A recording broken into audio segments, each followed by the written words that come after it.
How good morning and how are you, faithful Captain Nana, coming to you with your Captain and Coffee report for March 20th, 2025. Apparently, Angel caught me slipping and seen that I had said 2023 apparently on my yesterday on my video yesterday. I apologize from the past and now in the future.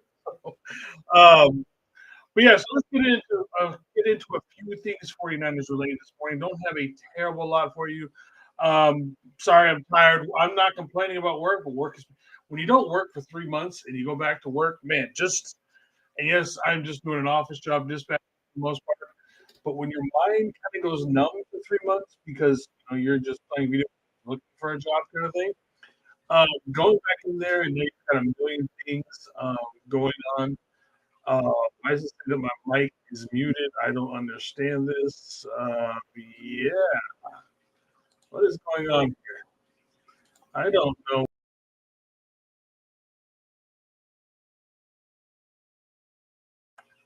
Yeah, I'm not exactly sure what is going on with this thing. I think I had two different versions of Restream up, and so that's what happened. So, anyways, yeah, so the brain is hurting because there's been lots of stuff to learn and all that. But, anyways, no one gives a damn about that stuff. You're just here for the good stuff on the on the 49ers. So let's pull that up. All right. And so, in the first thing that just will not go away, and it doesn't even have it on here, just a second. Bam, there we go. All right. And so, the first thing that just rumor that just will not go away with the Niners is the fact that there is still teams out there um, trying to trade for Brandon Ayuk. Now, I know that there is a good part of that that's probably true. There's teams that want good wide receivers, and BA is a damn good wide receiver. And for this one, it comes from Greg Bedard of the Boston Sports Journal, talking about just like last season, just like last offseason, I still believe in my bones that the Patriots will find a receiver by trade among the likes of A.J. Brown and or Brandon Ayuk. The latter, being BA, is the best option given the fire sale in San Francisco, but he won't be ready until at least midseason after major knee surgery. So the question upon that one I've got going is he talking about are we trading for BA now or are we trading for BA come mid-season or something along those lines? That he does not say. I've said this about a million and a half times. I love BA. I'm glad that he got the bank with us. That said, BA is not necessarily the best option for the 49ers this season. And I say that because we don't necessarily know what version of BA we're going to get this season. I.e., we don't even know when he's coming back from his surgery or from his injury. I've heard some people say that he's going to be back week one, but we also heard that Drake Greenlaw was back week one, and he had a much less severe version of the injury he had to literally his entire knee. He destroyed the.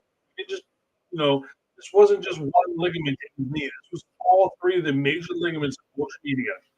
So he's coming back from a much more serious injury than say Drake Greenlaw. And Drake Greenlaw didn't come back to what was that October, November? So while I'm not necessarily expecting him to be back at the beginning of the season, or I'm not, maybe he is, which would be remarkable. Is he going to be 100? Like obviously, like Drake Greenlaw was ready to go. Granted, he got injured, a different injury, but is he going to, is he going to take 5 weeks? Is he going to be ready to go mentally? Don't forget about that. Is he going to want to cut? Is he going to be without fear, basically, and be able to cut and all that kind of stuff on his knee without worrying? Almost with Jimmy G. For the longest time, Jimmy G was terrible to start a game. Jimmy G, after his surgery, almost needed to get hit once a game in order to wake himself up. Is BA going to have to be that sort of a thing where he's got to get hit a few times, and then but maybe he never gets over it. Maybe it's a mental block. Guys have those kinds of things where they just can't get over injuries. Speaking of Jimmy G was never even the same after his surgery. What if we had another situation like that with BA? What if he's just not the same after his surgery? There's a million things that can go wrong. There's a possibility he may not even be back this year. What I'm saying is that if we trade BA and we get good draft capital, I'm not talking, dumping him for a sixth, seventh, obviously we get more than that. But I mean, if we get a second and a third or something like that for BA, I'm I'm for it because we don't know what version of BA we are going to get this season. Now, if we just said we're just shutting him down for this season completely, and he'll be back in 2026, I've got nothing to say about that kind of a thing. Like, okay, he'll be back, he'll be ready to go. It's just that depending on how competitive you want, may not be the option.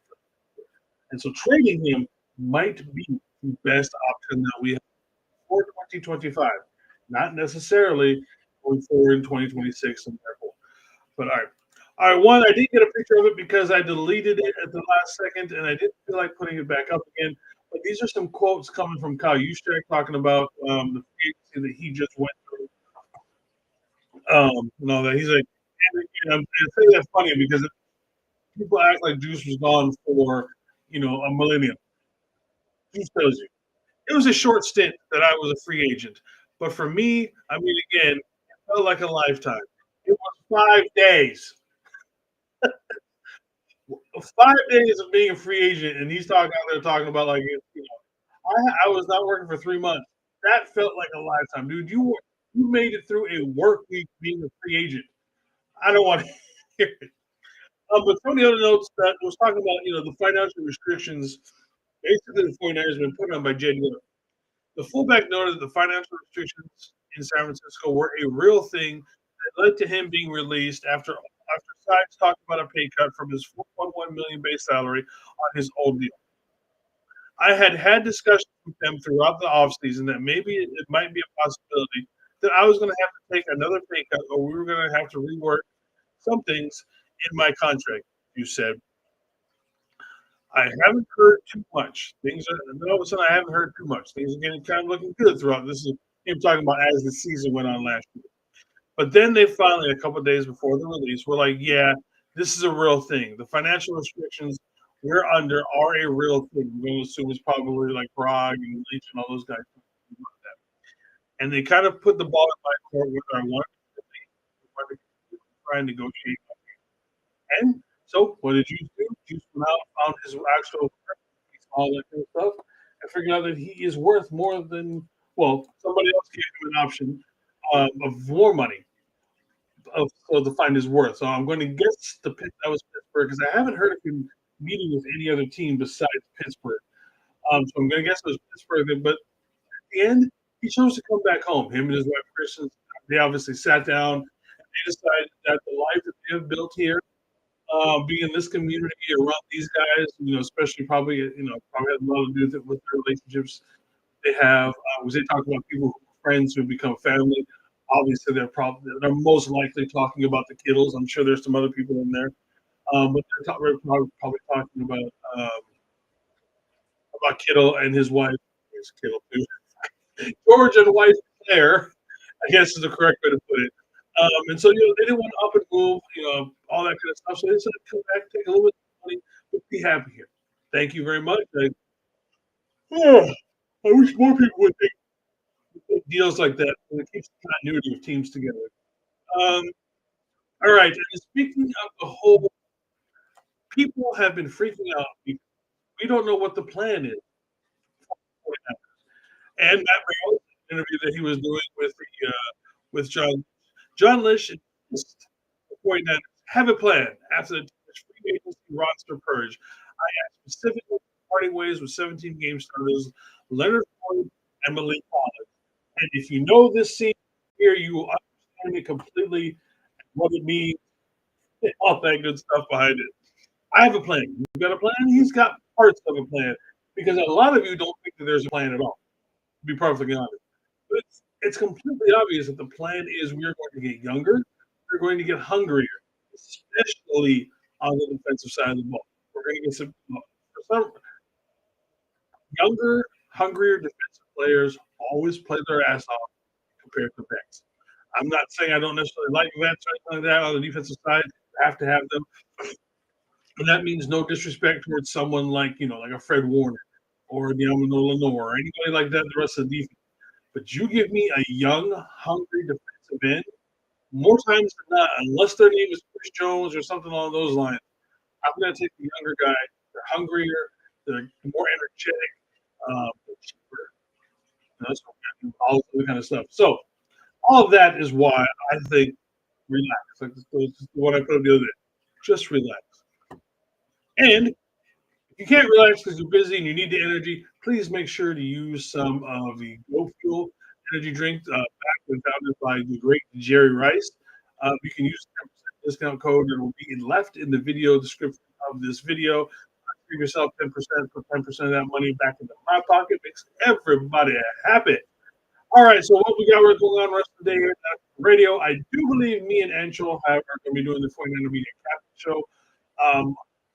All depends, 'cause I know he's got his internship, so I'm not quite sure what time. But if we're going to be able to do it, depending on how late he gets into that. If nothing else, we'll see you guys tomorrow. Bye, guys.